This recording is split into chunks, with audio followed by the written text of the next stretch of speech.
Assalamualaikum warahmatullahi wabarakatuh. Salam guru penggerak. Saya Eka Dewi Handayani, guru penggerak angkatan 11 Kabupaten Grobogan. Di sini saya akan menyampaikan video saya yang sudah saya paparkan bersama rekan guru saya di SMP Negeri 2 Pulau Kulon yang berjumlah dengan 33 orang, di mana konsep disiplin positif yaitu yang saya sampaikan ada 8. Yang pertama adalah perubahan paradigma positif, yang kedua adalah disiplin positif, yang ketiga adalah nilai-nilai kebajikan, yang keempat adalah posisi kontrol guru, kemudian yang kelima adalah motivasi perilaku, yang keenam adalah keyakinan kelas, yang ketujuh adalah segitiga restitusi, dan tak lupa yang ke-8 yang belum saya sebutkan tadi adalah motivasi perilaku manusia. Mari Bapak Ibu bisa kita saksikan video saya yang saya lakukan pada hari Rabu kemarin tanggal 21 Agustus 2024. Sekian, terima kasih. Wassalamualaikum warahmatullahi wabarakatuh. Salam guru penggerak. Kegiatan ini merupakan kegiatan yang harus kita laksanakan bersama kepala sekolah bersama Bapak Ibu guru di SMP Negeri 2 Pulau Kulon. Semoga apa yang nanti kita terima, kita peroleh ada manfaatnya. Semoga Bapak Ibu ikuti kegiatan ini dengan baik. Sekali lagi semoga mengimbas pada kita semua apa yang menjadi ilmu yang nanti diberikan Bu Eka kepada kita. Selamat melaksanakan Bu Eka, semoga tetap semangat dan dimudahkan selalu oleh Allah Subhanahu wa Ta'ala. Terima kasih atas perhatiannya. Saya Assalamualaikum warahmatullahi wabarakatuh.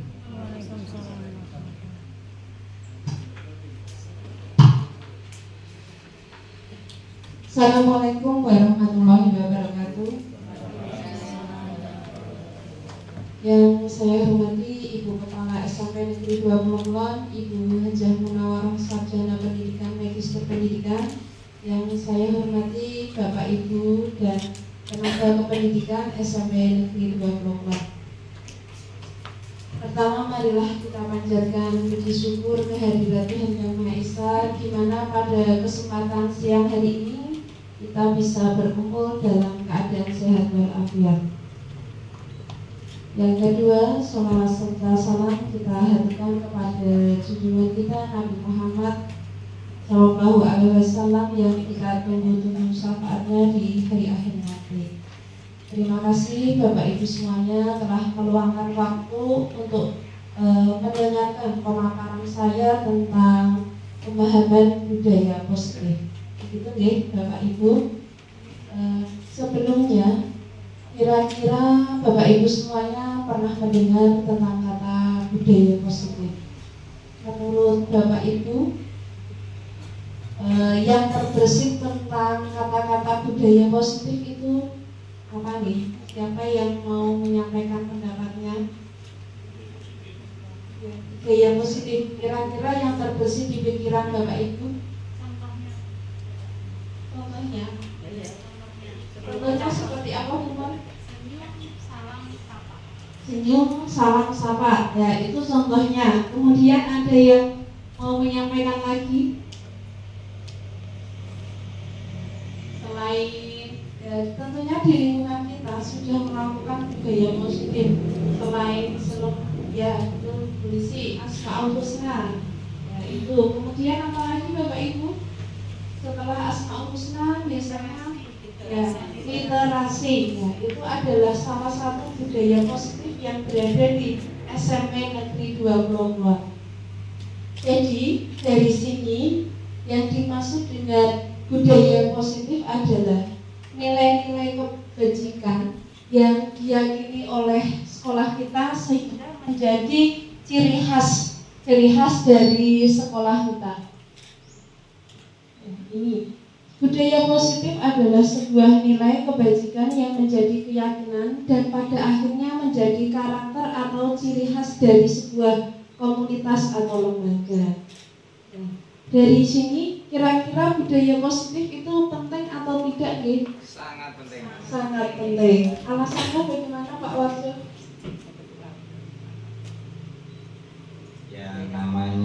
mahasiswa kesini belajar itu tentu nanti anak-anak pada outputnya itu kita punya harapan semua ada nilai plusnya, sesuatu yang dulu ketika masuk itu mungkin kurang ini kurang itu, tetapi setelah belajar selama 3 tahun di sekolah kita mungkin ada banyak tambahan yang kiranya bisa diterapkan dalam kehidupan sehari-hari pada anak itu sendiri, utamanya pada mungkin sikap, perilaku, dan tutur kata dan sebagainya yang tentunya itu bisa ditanamkan di sekolah kita dari pembiasaan sehari-hari.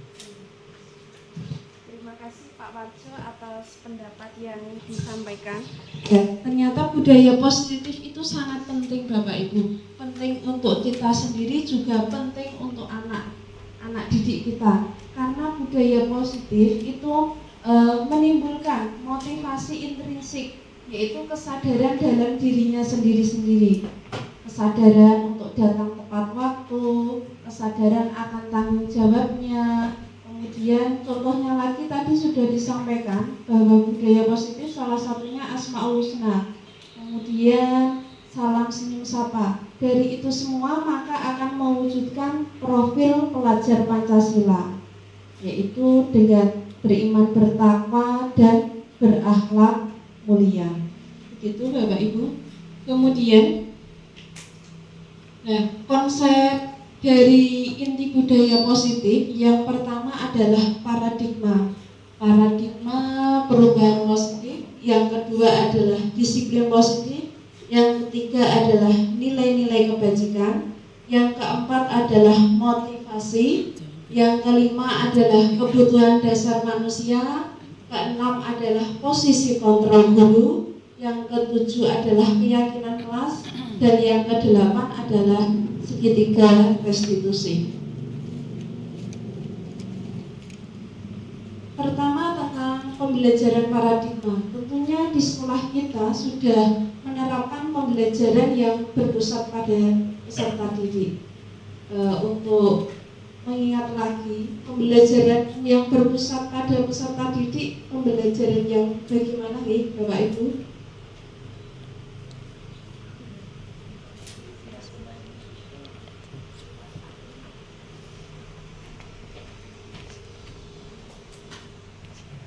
Saya mencoba ya. Jadi misalkan pembelajaran di kelas kita kita kelompokkan 3 hal berdasarkan tingkat pemahaman siswa. Ada yang kategori high, kategori middle, dan kategori low. Jadi, itu menurut saya. Terima kasih.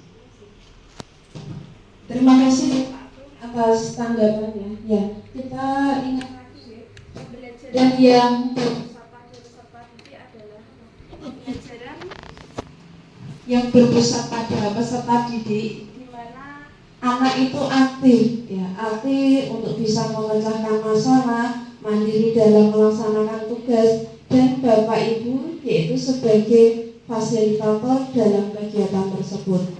Contohnya di sekolah kita juga sudah menerapkan pembelajaran diferensiasi.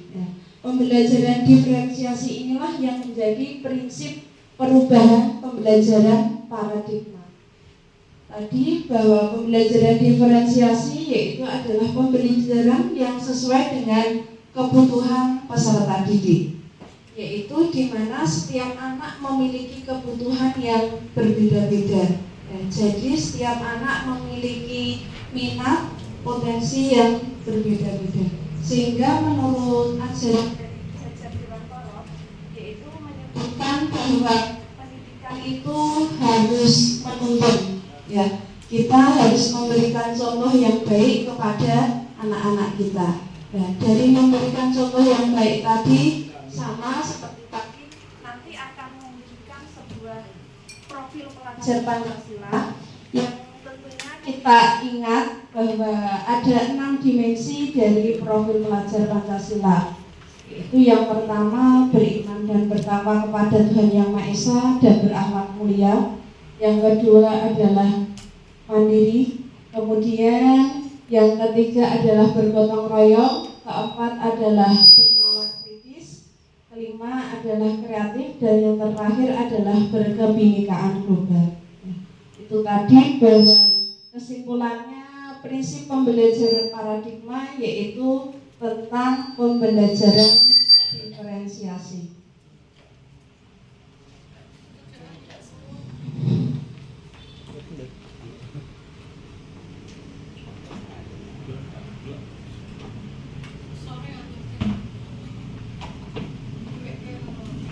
Tentang miskonsepsi tentang teori kontrol, bahwa ilustrasi guru dapat mengontrol murid. Sebenarnya kita tidak bisa mengontrol murid itu sesuai keinginan kita. Misalkan walaupun sebenarnya misalkan kita menyuruh anak untuk berbuat baik, besok juga pasti akan melakukan berbuat baik. Tetapi tidak tentu kita bisa mengontrol murid, karena suatu saat nanti anak bisa berkelakuan buruk. Jadi ilustrasi guru mengontrol murid itu adalah ilusi yang miskonsepsi. Sebenarnya yang bisa mengontrol murid tersebut adalah hanya dirinya sendiri, yaitu berasal dari motivasi intrinsik, bukan berasal dari motivasi ekstrinsik. Kemudian yang kedua, miskonsepsi tentang ilusi bahwa semua penguatan positif yaitu efektif dan bermanfaat. Sama yaitu ketika kita membujuk anak, membujuk anak untuk tidak melakukan perbuatan yang melanggar peraturan, pasti anak akan tidak melanggar peraturan. Tapi semuanya siswa tentu tidak mengikuti arahan kita. Sekali lagi itu berasal dari kesadaran dirinya sendiri, dan yang bisa mengontrol dirinya sendiri adalah anak tersebut. Yang ketiga yaitu bahwa ilusi bahwa kritik dan membuat orang merasa bersalah dapat menguatkan karakter. Sebenarnya ketika kita mengkritik anak, yaitu sebenarnya mental anak akan menjadi down. Walaupun kelihatannya mereka bisa menerima, tetapi di dalam waktu yang lama dia akan menyimpan rasa yang jengkel begitu. Kemudian yang berikutnya adalah ilusi bahwa orang dewasa memiliki hak untuk memaksa. Banyak orang dewasa memaksa untuk anak untuk taat terhadap peraturan yang kita inginkan. Ternyata ilusi tersebut adalah ilusi yang miskonsepsi, bahwa sebenarnya anak didik itu memiliki kebutuhan yang berbeda-beda.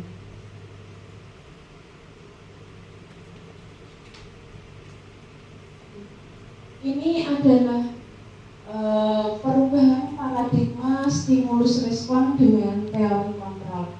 Yang pertama, kita mencoba mengubah orang agar berpandangan sama dengan kita. Tetapi menurut teori kontrol, kita berusaha memahami pandangan orang lain tentang dunia. Yang kedua yaitu perilaku buruk dilihat sebagai suatu kesalahan. Tetapi menurut teori kontrol yaitu semua perilaku memiliki tujuan. Yang ketiga, orang lain bisa mengontrol saya, tetapi hanya saya yang bisa mengontrol diri saya sendiri. Saya bisa mengontrol orang lain, tetapi menurut teori kontrol yaitu Anda tidak bisa mengontrol orang lain. Dan yang kelima, pemaksaan ada pada saat rujukan gagal, tetapi menurut teori kontrol, kolaborasi dan konsensus menciptakan pilihan-pilihan baru. Bapak Ibu semuanya, itu semua ternyata tergantung pada kesadaran diri kita sendiri, motivasi intrinsik yang berada di dalam kita sendiri. Jadi kita tidak boleh memaksa orang itu, kamu harus begini, harus begini. Walaupun sebenarnya itu kita meminta anak didik untuk melakukan perbuatan baik, ya mematuhinya, tetapi sejatinya mereka pada suatu saat nanti bisa mengulangi perbuatan yang lebih baik.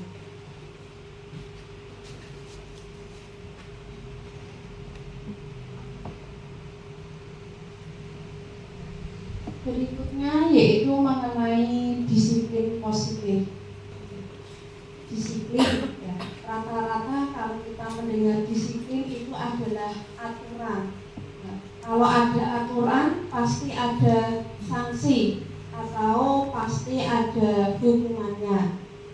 Sedangkan di sini yaitu arti disiplin adalah belajar, yaitu yang mengacu pada diri kita sendiri, disiplin diri. Jadi dari disiplin diri nanti kita akan bertanggung jawab terhadap apa-apa yang sudah kita lakukan.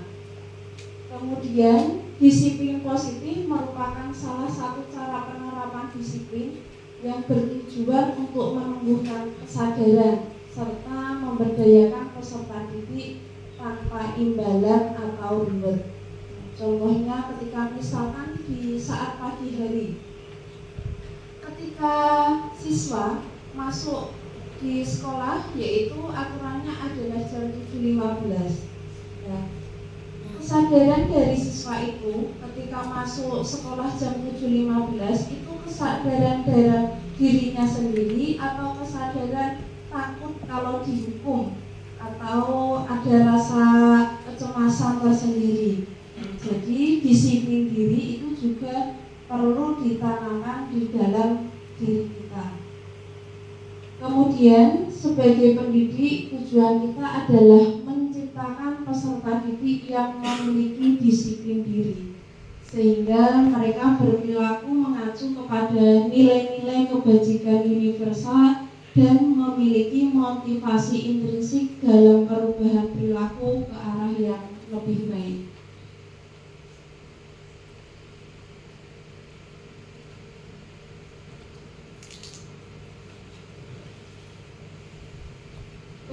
Kemudian tentang nilai-nilai kebajikan universal adalah nilai-nilai yang disepakati bersama lepas dari suku bangsa, agama, bahasa maupun latar belakang. Nah, nilai-nilai kebajikan universal contohnya yang sudah ada di dalam dimensi profil pelajar Pancasila. Selain itu juga berada dalam 9 karakter, yaitu karakter kejujuran, kemudian karakter tanggung jawab, kemudian karakter disiplin. Itu adalah nilai-nilai kebajikan.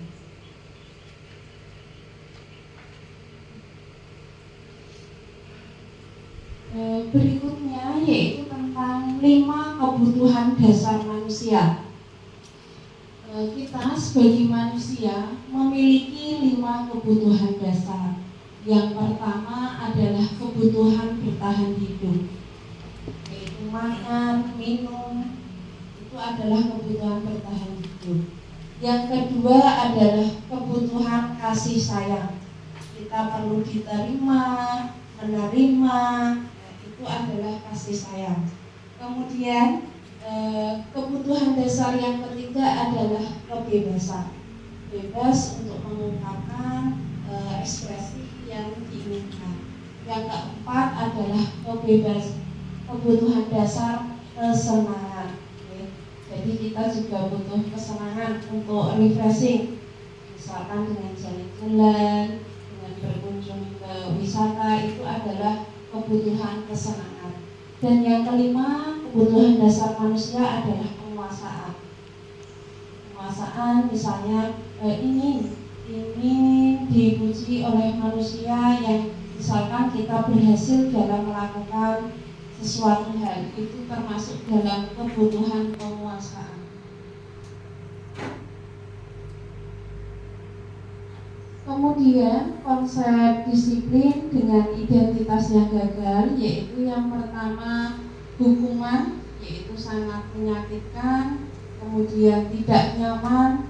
Dengan adanya hukuman, murid menjadi takut, kemudian murid menjadi terpaksa, dan murid menjadi rendah diri.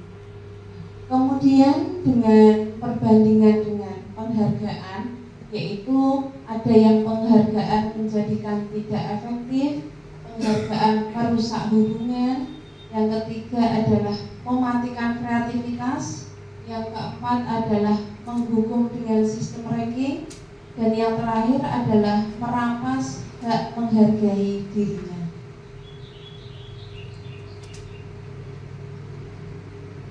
Kemudian konsep disiplin dengan identitas sukses, yaitu konsekuensi dan restitusi. Konsekuensi yaitu penguatan jangka panjang, jangka pendek, perlu monitoring berkelanjutan, kemudian ada stimulus respon, kemudian menghormati peraturan dan kehilangan waktu untuk merenungi kesalahan.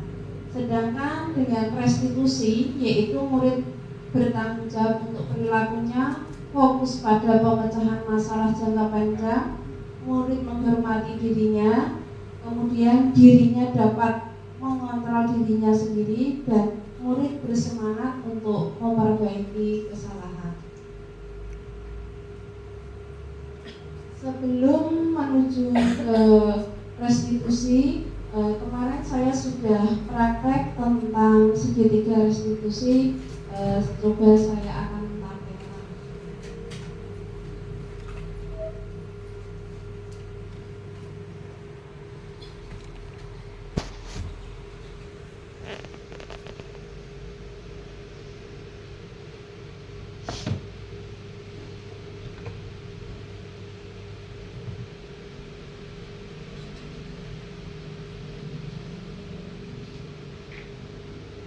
Sebelum ke videonya, yaitu dialog dalam, misalkan ada murid yang sering datang terlambat pada saat jam pelajaran. Kemarin saya mengambil contoh kasus, yaitu murid dari kelas 9 saya jadikan sebagai contoh, di mana saat jam pembelajaran pertama sering datang terlambat. Kemudian pemecahan masalahnya yaitu menggunakan segitiga restitusi. Jadi kita mengajak anak untuk berkomunikasi, berkolaborasi untuk memecahkan masalah dengan solusi yang berasal dari dirinya sendiri. Yaitu misalkan ini adalah dialog. Yang pertama, misalkan ini ada murid menghampiri guru, kemudian guru silahkan duduk, tetapi setelah selesai pembelajaran ibu, kamu temui ibu di ruangan ibu ya. Baik bu, kemudian begitu. Ya, tahapan dari segitiga restitusi yang pertama adalah menstabilkan identitas. Yang pertama yaitu kata-kata yang digunakan dalam menstabilkan identitas. Setiap orang pernah melakukan kesalahan, Nak. Dan kamu bukan satu-satunya orang yang pernah melakukan kesalahan ini. Yang terpenting kita bisa belajar dari kesalahan tersebut dan berusaha untuk memperbaikinya. Setuju? Kita bisa menyelesaikan ini bersama untuk mencari solusinya. Kata-kata ini disebut dengan menstabilkan identitas. Itu kata-kata yang diawali setiap orang pernah memiliki kesalahan. Yang kedua, tahapan dari segitiga restitusi adalah validasi tindakan. Kamu pasti punya alasan. Jadi kita menanyakan alasan terlebih dahulu. Kenapa kamu sering terlambat di jam pelajaran yang pertama? Setelah kita memvalidasi tindakan kita menanyakan keyakinan kelas yang sudah dibentuk. Kalau terlambat datang ke sekolah sesuai dengan keyakinan kelas kita tidak, begitu. Itu adalah salah satu contoh menanyakan keyakinan. Kemudian berikutnya yaitu kasus kedua. Kemarin saya mengambil contoh yang anak-anak sering berkata kotor. Ya. Dari berkata-kata kotor itu anak-anak tidak langsung dihukum, tetapi ditanya dulu permasalahannya, kenapa kamu kok sering berkata kotor. Yaitu menggunakan tahapan segitiga restitusi.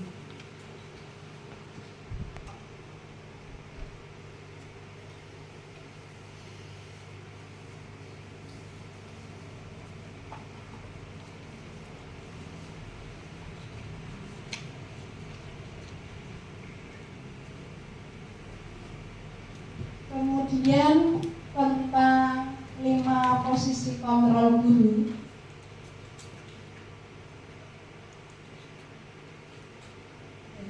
Kita coba melihat 5 posisi kontrol guru. Kita berada pada posisi yang mana?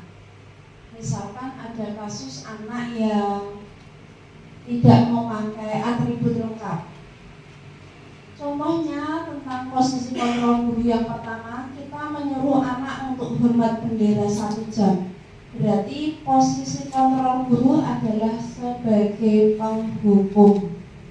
Kemudian ketika kita menanyakan berapa kali kamu membuat kesalahan, kamu selalu mengecewakan ibu. Berarti posisi kontrol guru yaitu membuat rasa bersalah.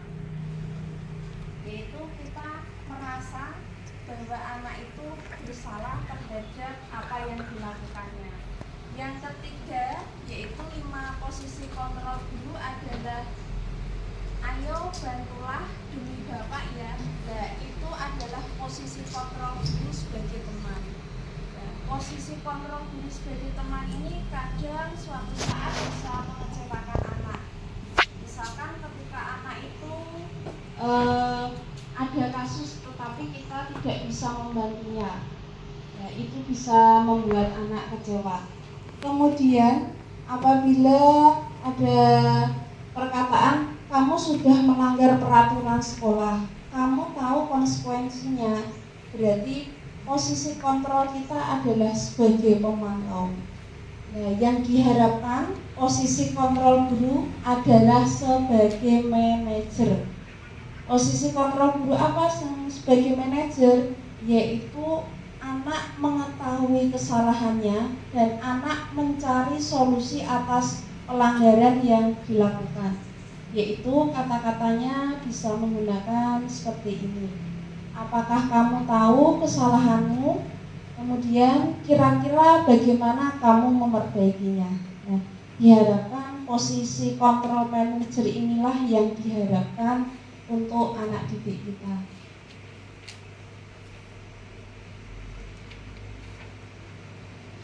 Ini tadi posisi kontrol penghukum, membuat merasa bersalah, kemudian sebagai teman, pemantau, dan sebagai manajer. Kemarin juga sudah kita lakukan ya. Keyakinan kelas dan peraturan kelas adalah hal yang sama. Betul atau salah? Keyakinan kelas dan peraturan kelas adalah hal yang sama. Salah nih, Pak Rasul menyampaikan salah. Kira-kira alasannya? Baik, menurut saya keyakinan kelas dan peraturan kelas itu sesuatu yang berbeda.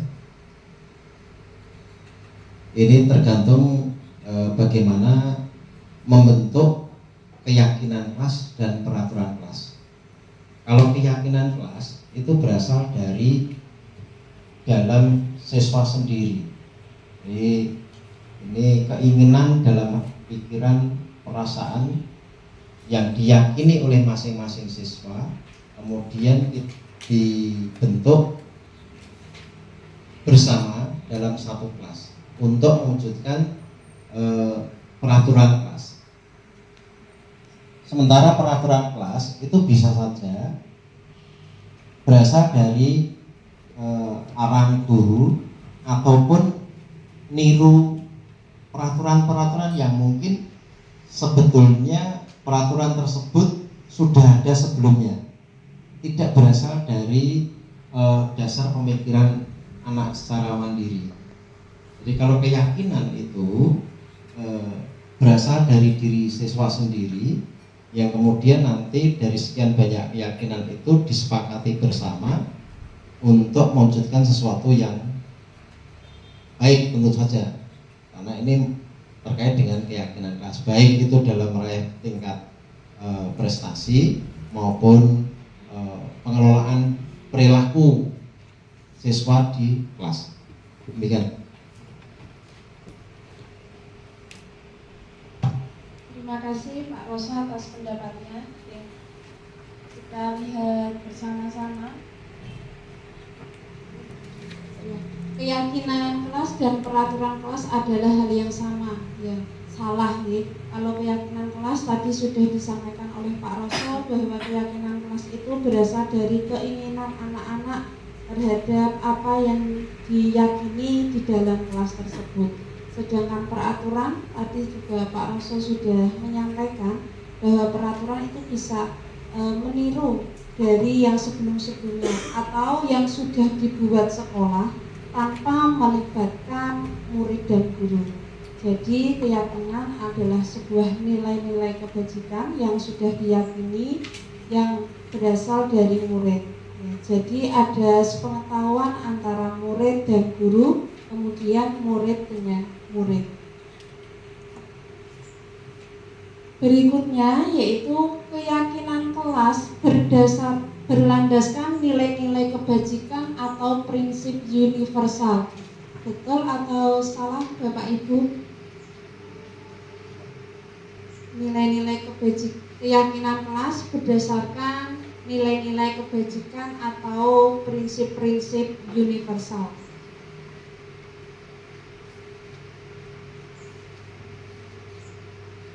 Tadi nilai-nilai kebajikan ada tanggung jawab, disiplin. Berarti betul atau salah? Monggo yang mau menyampaikan pendapatnya.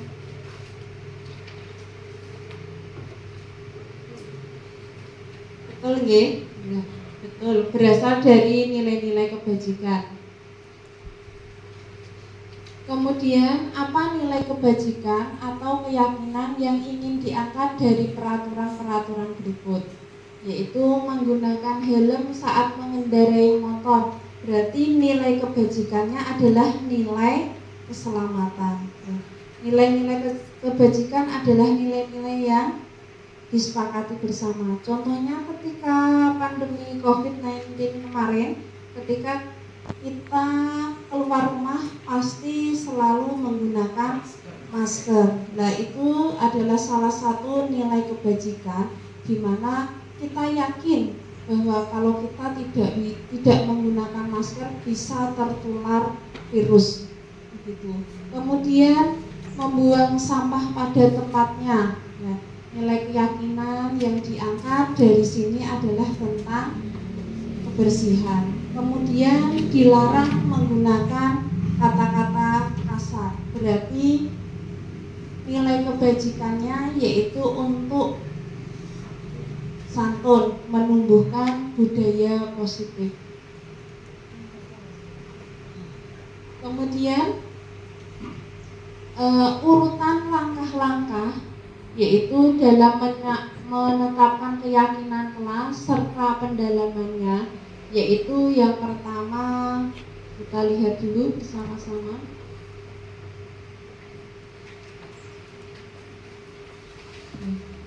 Urutan langkah yaitu dalam membuat keyakinan kelas. Yang pertama kita berdiskusi memunculkan peraturan-peraturan yang perlu ditaati oleh warga kelas. Kemudian setelah kita berdiskusi, kemudian mengubah peraturan menjadi kalimat yang lebih positif. Yang ketiga yaitu menyarikan peraturan-peraturan menjadi nilai-nilai kebajikan atau keyakinan kelas. Dan yang keempat, urutan dalam membuat keyakinan kelas yaitu berdiskusi mengenai gambaran perilaku yang mencerminkan keyakinan kelas. Kemudian yang kelima yaitu berdiskusi mengenai peran seluruh warga kelas. Dan yang terakhir meninjau ulang keyakinan kelas dari waktu ke waktu. Misalkan nanti Bapak Ibu membuat keyakinan kelas, jadi anak-anak diminta untuk tanda tangan semua, kemudian tanda tangan dari wali kelas, kemudian ditambahkan dengan tanda tangan Ibu KS.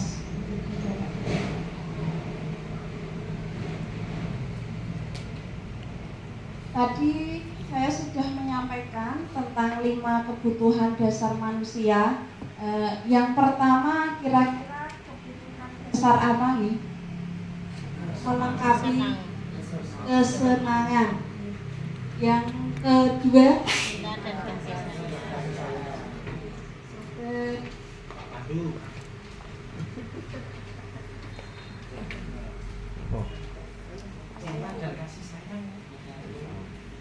yang pertama kesenangan, yang kedua cinta dan kasih sayang, yang ketiga kebebasan, yang keempat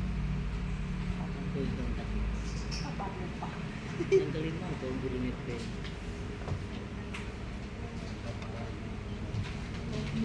Oh iya. Mungkin ada yang mau melengkapi. Bu Wici sudah menyampaikan, nggih, benar sekali. Yang pertama kesenangan, yang kedua cinta dan kasih sayang, yang ketiga kebebasan, yang keempat Pak Lili berikan Pak Puri, yang keempat dan kelima. Oh nggih, Pak Wei. Yang keempat penguasaan dan yang kelima bertahan hidup. Tangan Bapak Ibu semuanya. Ya, Bapak Ibu. 5 kebutuhan dasar manusia. Yang pertama adalah kesenangan, yang kedua adalah cinta dan kasih sayang, yang ketiga kebebasan, yang keempat adalah penguasaan, dan yang kelima adalah bertahan hidup.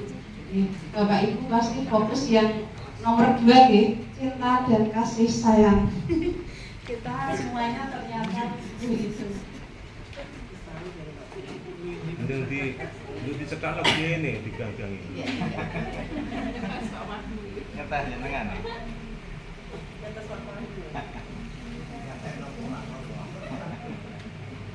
Ya, ini contoh dari kegiatan pembuatan keyakinan kelas, yaitu berdiskusi, kemudian menyusun peraturan, dan yang ketiga adalah menempel keyakinan.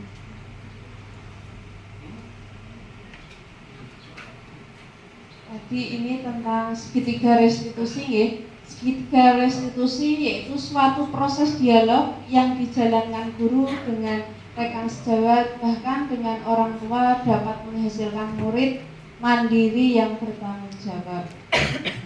Seperti kita ya Bapak Ibu, misalkan setiap pagi kan kita diminta untuk datang pukul kurang dari 7.15. Nah, kira-kira kita melakukan itu karena apakah kita takut, apakah sudah berasal dari kesadaran diri kita sendiri, yaitu motivasi intrinsik. Nah, itu semua jawabannya ada pada Bapak Ibu semuanya.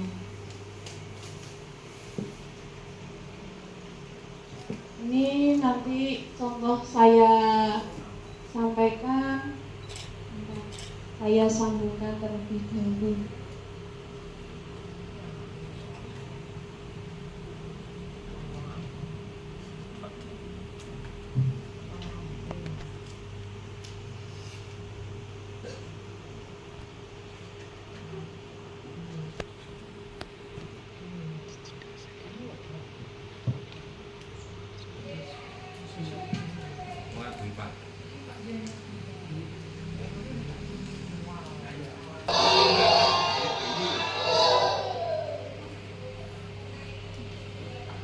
Ini contoh dari pembuatan keyakinan kelas Bapak Ibu, bisa sambil dilihat.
Ini yang pertama yaitu tentang kita menyampaikan dulu tentang materi keyakinan kelas. Kemudian di sini anak menuliskan keinginannya, yaitu keyakinan kelas apa yang ingin dibentuk.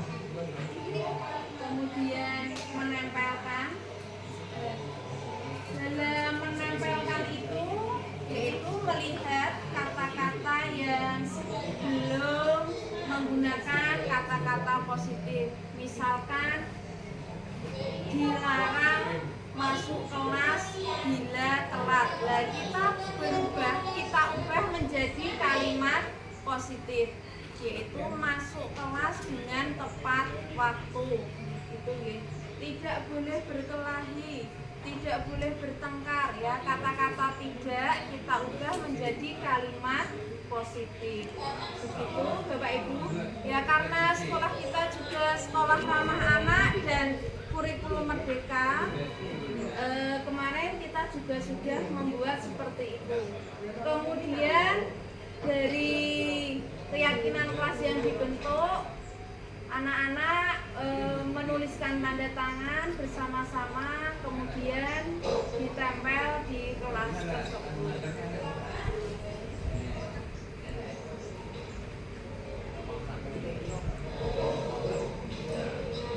Kemudian jangan lupa Bapak Ibu, ketika membuat keyakinan kelas, kita juga harus memberikan umpan balik kepada anak tentang materi yang sudah kita sampaikan. Warahmatullahi wabarakatuh. Saya Vina Alfianita Luciana dari kelas 9E.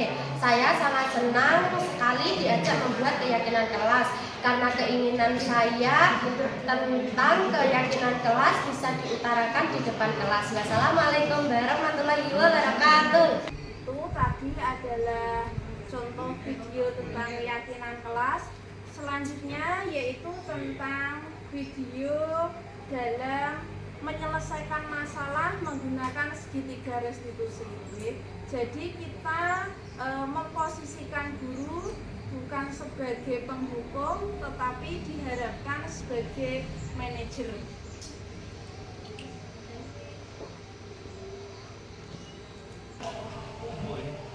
Ini contoh dari segitiga restitusi.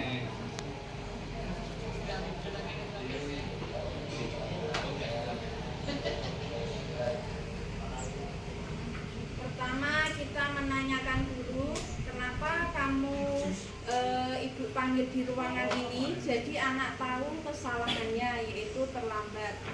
Kemudian setelah itu tahapan yang pertama adalah kita menstabilkan identitas. Setiap orang punya kesalahan. Nah, itu adalah menstabilkan identitas. Setiap orang punya kesalahan dan kita belajar dari kesalahan tersebut untuk memperbaiki. Setelah kita menstabilkan identitas, kita selanjutnya adalah validasi tindakan. Kita menanyakan alasannya terlebih dahulu, Bapak Ibu. Kenapa kamu kok sering terlambat? Itu adalah validasi tindakan. Yang ketiga yaitu kita menanyakan keyakinan kelas, yang sudah dilanggar oleh anak tersebut. Setelah menanyakan keyakinan, maka anak akan mencari solusi atas kesalahan kegiatan yang sudah dilakukan. Begitu Bapak Ibu tentang penerapan segitiga restitusi.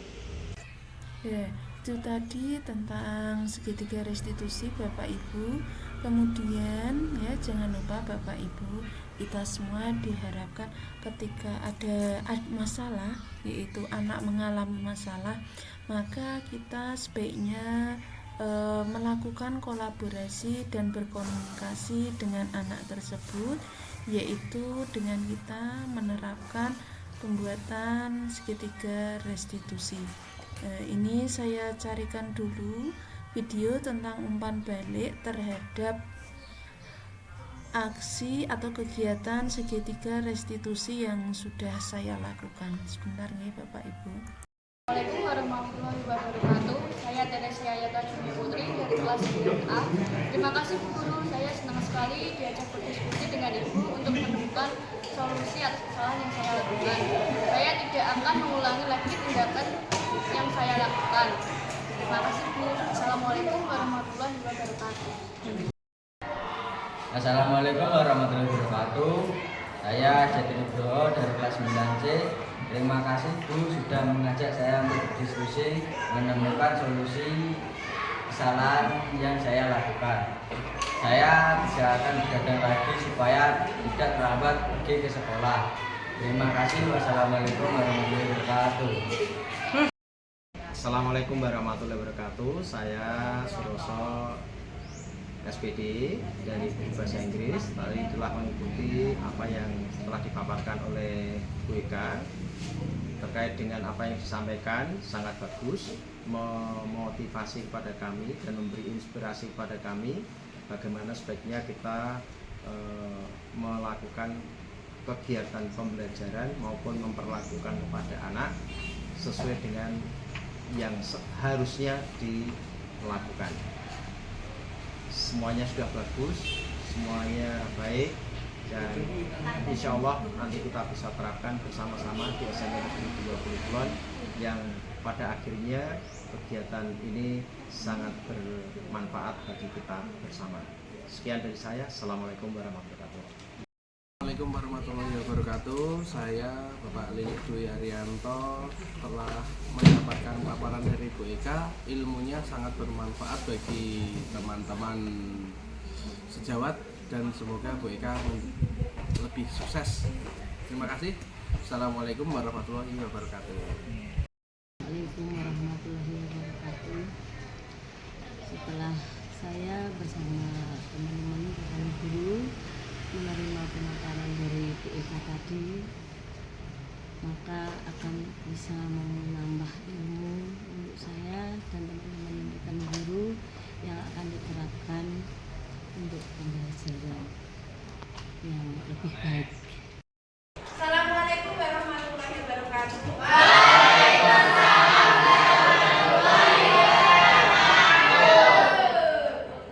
Memulai kegiatan pagi hari ini, gue minta tolong pada Sina untuk memimpin doa terlebih dahulu. Maju siap gerak. Doa mulai.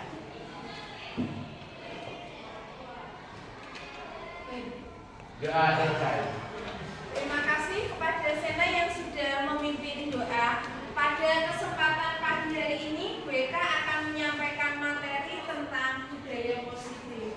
Sebelumnya ada yang pernah mendengar kata-kata budaya positif? Pernah. Kemudian menurut kalian pengertian budaya positif itu bagaimana? Perilaku yang positif. Oh ya, Bina menjawab perilaku positif. Ada yang memiliki, ya, Azira? Ya, Azira menyampaikan nilai-nilai kebiasaan positif. Nah, contohnya di sekolah kita nilai-nilai kebiasaan positif itu seperti apa? Ya, Salsa. Setiap pagi kita senyum, sapa, dan salam kepada Bapak Ibu guru. Ya, setiap pagi ada 5S di depan gerbang. Ada yang mau menjawab lagi contohnya? Jumat bersih, Jumat religi, Jumat sehat. Jumat sehat. Ada yang memiliki pendapat lagi? Literasi, Bu. Ya, literasi. Terus apa? Asmaul Husna ya sudah disampaikan teman-teman kalian nilai-nilai kebiasaan positif. Contohnya tadi ada 5S, ada literasi, ada Jumat religi, Jumat positif. Masih banyak lagi kegiatan di sekolah kita, yaitu berkaitan dengan adiwiyata. Selanjutnya yaitu tentang keyakinan kelas. Apa sih bedanya keyakinan kelas dengan peraturan kelas? Menurut kalian bedanya apa? Ya, minta.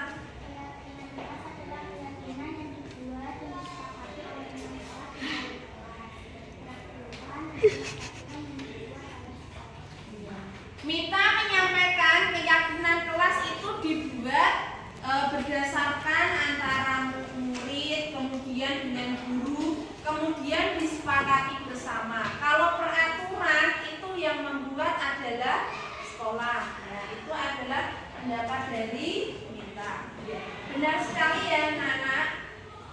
Bapak, kita lihat ya, keyakinan atau kesepakatan kelas adalah sebuah pendekatan yang lebih baik dengan mengedepankan peran aktif siswa, yaitu berisi beberapa aturan untuk membantu guru dan siswa bekerja sama membentuk kegiatan. Tujuan dari kesepakatan atau keyakinan kelas yaitu yang pertama, menumbuhkan komunikasi yang efektif antara siswa dan guru. Yang kedua, menciptakan pembelajaran yang berpusat pada siswa. Dan yang ketiga adalah menumbuhkan rasa tanggung jawab. Sekarang kita tugas saatnya untuk membuat keyakinan kelas. Nanti WK akan membagikan kertas sticky note. Silahkan kalian tuliskan kesepakatan kelas atau keyakinan kelas apa yang ingin kalian sepakati ya. Nanti silahkan ditulis ini kemudian ditempel di papan sebelah selatan. Gitu ya, sudah paham? Sudah. Kita bisa minta tolong sambil dibagikan satu-satu.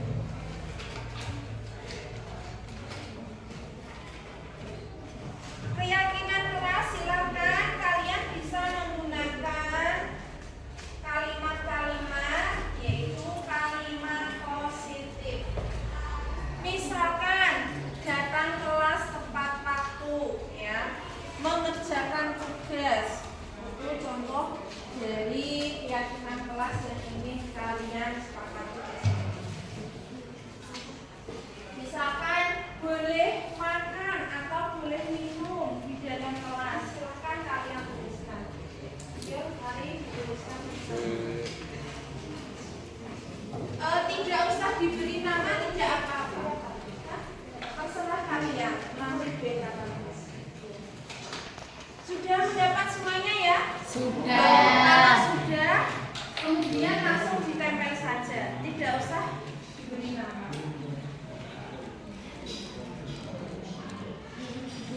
Silakan ungkapkan keinginanmu ya, di dalam kertas tersebut, di dalam kertas sticky note, keinginanmu seperti apa, kemudian nanti ditempel di depan.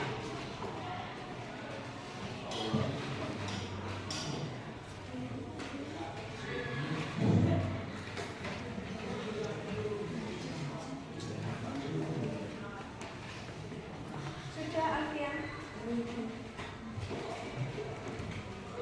Sudah.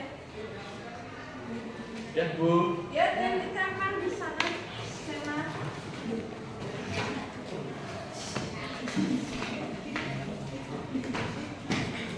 Di sini, Sam. Ya, ini contoh yang bagus. Yuk, yang kedua, silakan.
Sudah semuanya? Ya, tinggal Nova ya. Ya, hati-hati jalannya Nova, awas ada kabel.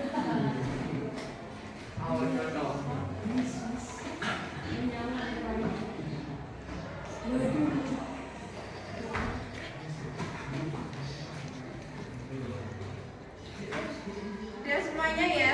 Udah.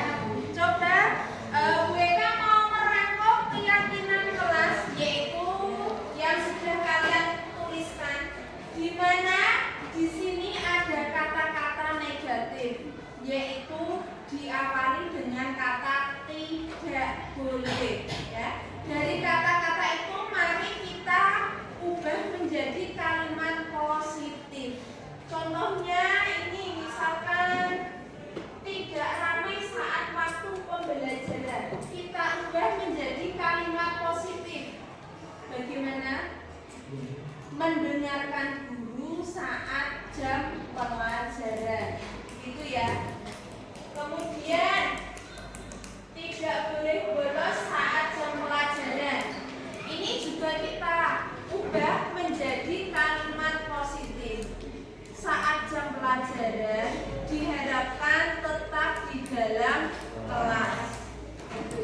Mereka minta tolong untuk sekretaris menuliskan di situ. Viva. Yang pertama kita sepakati Cak, masuk tepat waktu. Setuju? Setuju. Masuk kelas tepat waktu.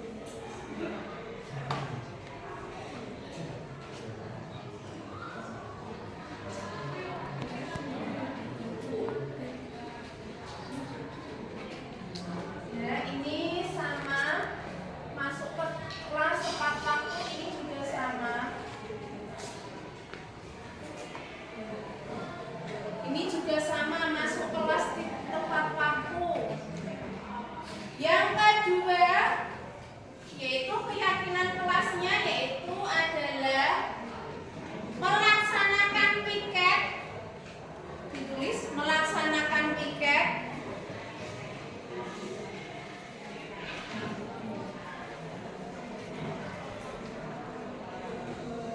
Saat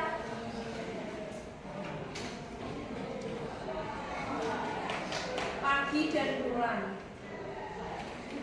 Ini yang tidak boleh BK jadikan satu ini.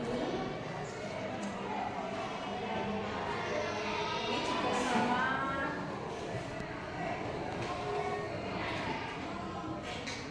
Membaca Asmaul Husna dengan tertib.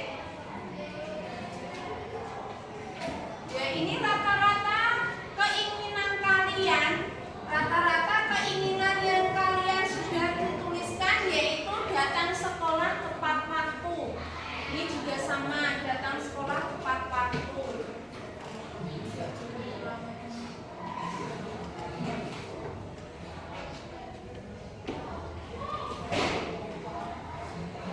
Sudah membaca Asmaul Husna di pagi hari.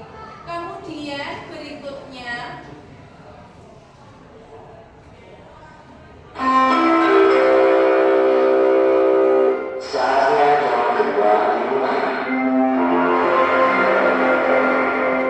It's time to begin the second lesson. yang keempat, pergi ke kantin. Pergi ke kantin saat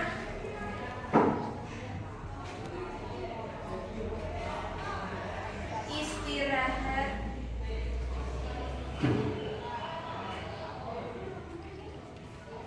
pertama dan kedua.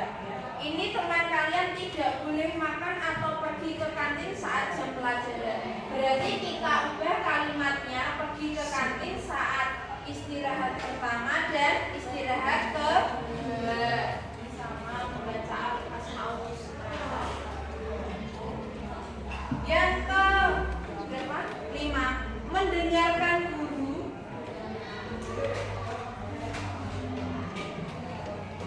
Mendengarkan guru saat jam pelajaran.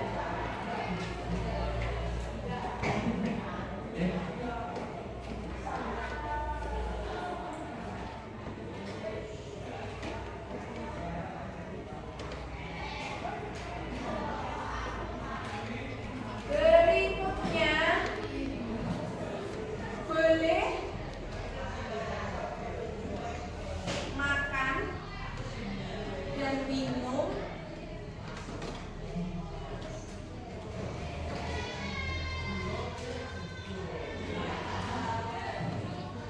di dalam kelas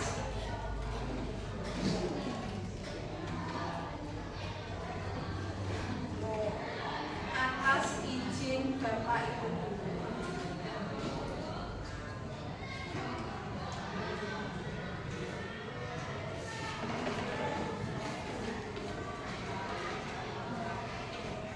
Ini sama kan kata-kata masuk kelas tepat waktu. Kemudian berikutnya 7, mengerjakan tugas tepat waktu.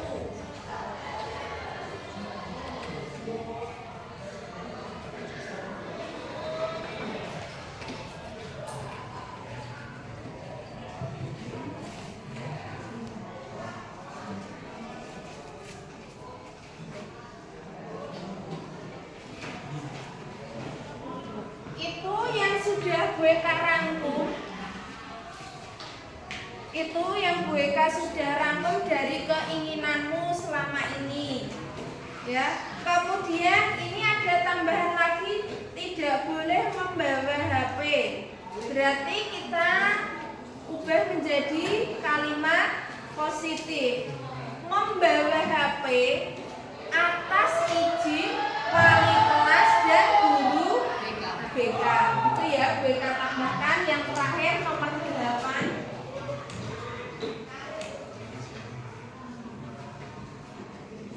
Membawa HP atas izin wali kelas dan guru BK.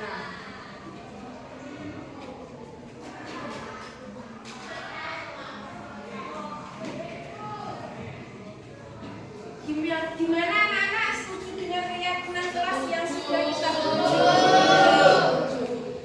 konsekuensinya, karena kita sudah membuat keyakinan kelas bersama, berarti ada, kalau kalian tidak mematuhinya, BK tinggal menanyakan kalian keyakinan kelas apa yang kalian langgar.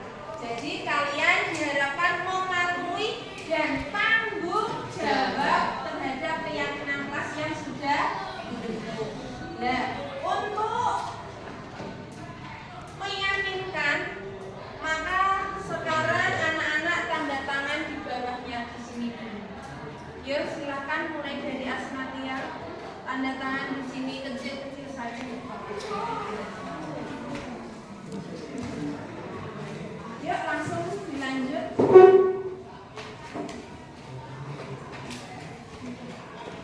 Boleh dari sana sendiri.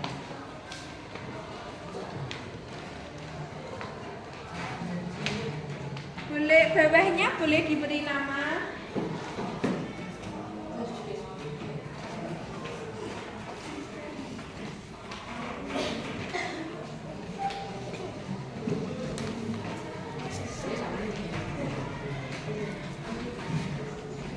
Nama ya, tadi yang pertama Asmatia. Sekalian diberi nama Cah bawahnya.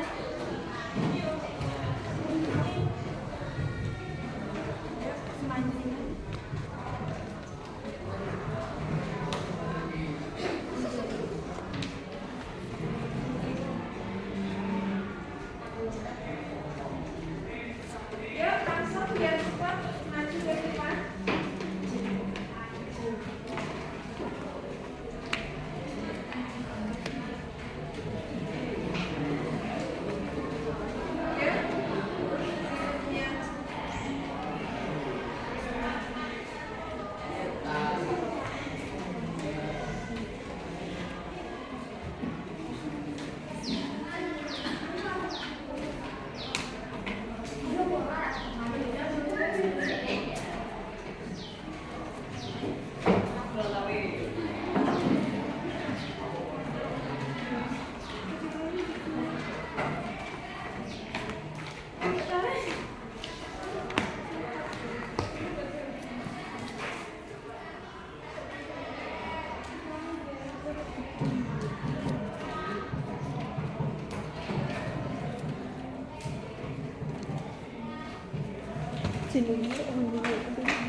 Agis. Ada 2 sepeda biar cepat.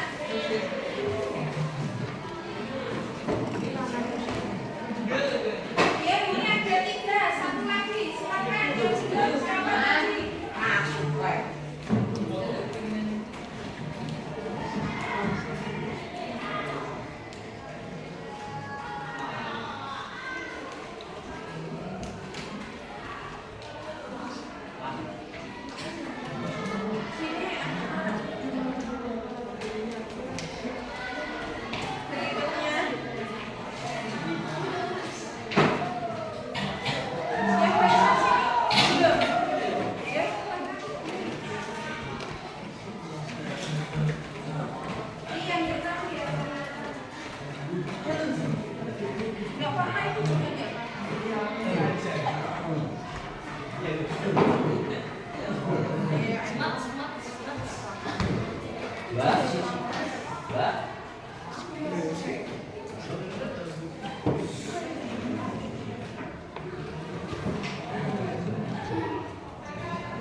Tadi kita sudah meyakini yaitu keyakinan kelas 9E. Keyakinan kelas 9E.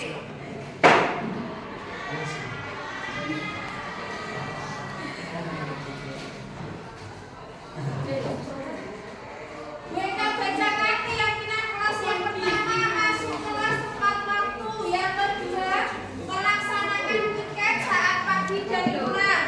Ketiga, membaca Asmaul Husna di pagi hari. Keempat, pergi ke kantin saat istirahat pertama dan kedua. Mendengarkan guru saat jam pelajaran. Boleh makan dan minum di dalam kelas atas izin Bapak Ibu guru. Yang ketujuh, mengerjakan tugas tepat waktu. Dan kedelapan, membawa HP atas izin wali kelas dan guru BK. Ya, keyakinan kelas sudah terbentuk dan tolak ukurnya anak-anak dari keyakinan kelas itu maka akan terwujudnya profil pelajar Pancasila. Yang pertama tadi membaca Asmaul Husna, berarti sesuai dengan dimensi beriman dan bertakwa kepada Tuhan Yang Maha Esa serta berakhlak mulia. Akhlak mulianya apa tadi? Menghormati guru saat jam pelajaran. Kemudian mengerjakan tugas dengan tepat waktu. Nah, itu juga salah satu dari tolak ukur profil pelajar Pancasila. Semoga kalian dapat mematuhi dan sadar. Sadaran itu mulai dari dirinya sendiri, ya. Ketika melakukan perbuatan, apakah sudah benar atau belum itu tergantung dari kesadaran diri sendiri. Terima kasih anak-anak atas perhatiannya. Keyakinan kelas sudah terbentuk. Yang terakhir adalah kalian coba WK minta umpan balik dari kalian tentang keyakinan kelas tadi. Yang pertama, apakah gurumu melibatkan peserta didik ketika membuat kesepakatan kelas? Yang kedua, apakah gurumu menjelaskan fungsi dan kegunaan kesepakatan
Terima kasih anak-anak atas umpan balik yang diberikan.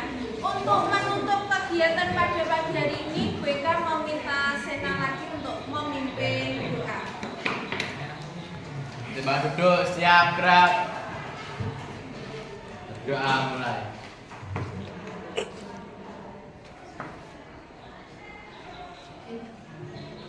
Doa selesai. Terima kasih atas perhatiannya. Wassalamualaikum warahmatullahi wabarakatuh.